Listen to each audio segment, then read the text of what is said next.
तो आज हम सीखने वाले हैं फेयर वैल्यू गैप, जो कि एक स्मार्ट मनी कॉन्सेप्ट का एक हिस्सा होता है। फेयर वैल्यू गैप जिसे कि हम शॉर्ट टर्म में एफवीजी के नाम से भी जानते हैं। आइए समझते हैं फेयर वैल्यू गैप का बेसिकली काम क्या रहता है। फेयर वैल्यू गैप यानी कि तीन कैंडल के बीच में बना हुआ एक इनबैलेंस, जैसे कि हम कहते हैं फेयर वैल्यू गैप। जैसे कि कोई तीन कैंडल मान लो, पहली कैंडल का अगर हम हाई देखते हैं और तीसरी कैंडल का अगर हम लो देखते हैं, तो इसके बीच में बनी हुई जो दूसरी कैंडल होती है उसके बीच में जो इम्बैलेंस होता है उसे हम बेसिकली फेयर वैल्यू गैप कहते हैं। अब इसका काम क्या होता है, ये बहुत ही पावरफुल ट्रेंड में बनता है। जैसे कि कोई डाउन ट्रेंड चला रहा हो तो इसके बीच में जो काफ़ी ज़्यादा फेयर वैल्यू गैप्स बनते हैं, ये समझते हैं फेयर वैल्यू गैप चार्ट में किस तरीके से काम करता है। तो जैसे कि हम देखें, एक पावरफुल कैंडल के पास में हमको पहली कैंडल ये, दूसरी कैंडल ये, यानी कि दूसरी कैंडल के बीच में जो बना हुआ इनबैलेंस है उसे अगर हम रेक्टेंगल की फॉर्म में मार्क करते हैं, तो हमको यहाँ पे जब भी इस पर रिट्रेसिंग होती हुई दिखेगी तब हमको यहाँ पे एंट्री लेना है शॉर्ट टाइम में।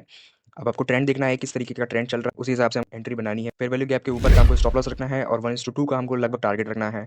अब यहाँ पे हम और समझते हैं फेयर वैल्यू गैप, ये है अप साइड का फेयर वैल्यू गैप, यानी कि डाउन ट्रेंड में जो भी मार्केट ट्रेंड कर रहा था, अब यहाँ पे देखें अप ट्रेंड में काफ़ी बड़ी कैंडल्स यहाँ पे बनी हुई हैं और इनके बीच का जो एक इनबैलेंस क्रिएट हुआ है, इसी को हम कहते हैं बेसिकली फेयर वैल्यू गैप। अब ये फेयर वैल्यू गैप है, हमको ट्रेड कैसे करना है, जैसे कि मैंने बताया, इसके नीचे का हमको स्टॉप लॉस लेना है लगभग 5 से 6 पॉइंट का, और इसके 1:2 के आसपास का हमको यहाँ पे टारगेट रखना है। तो यहाँ पे देखें काफी अच्छी तरीके से फेयर वैल्यू गैप काम किया है। फेयर वैल्यू गैप का मतलब बेसिकली होता है ट्रेंड की पावर को दिखाना, कि ट्रेंड में कितना ज्यादा स्ट्रेंथ है। जितना ज्यादा बड़ा फेयर वैल्यू गैप होगा उतना हमारे लिए बेनिफिशियल होगा। फेयर वैल्यू गैप बेसिकली सबसे अच्छा तरीके से काम जब करता है जब मार्केट में ब्रेक ऑफ स्ट्रक्चर या फिर चेंज ऑफ करेक्टर हुआ हो। इसके बीच में जब मार्केट इसको ब्रेक करके वो ऊपर जाता है, तो बेसिकली जब मार्केट रिट्रेस करने के लिए आता है तब वहाँ पे हमको फेयर वैल्यू गैप आइडेंटिफाई करना है। तो यहाँ पर हमारा कंटिन्यू जो है ब्रेक ऑफ स्ट्रक्चर भी हुआ है और मार्केट में हमको फेयर वैल्यू गैप भी दिख रहा है। तो इस फेयर वैल्यू गैप पे मार्केट में एक बार टैप किया है, उसके बाद हमको ऑलमोस्ट 1:2 के आसपास का टारगेट मिला है। तो इस तरीके से हम फेयर वैल्यू गैप को आइडेंटिफाई करते हैं। ऐसे और वीडियो देखने के लिए फॉलो कर लें इस चैनल को।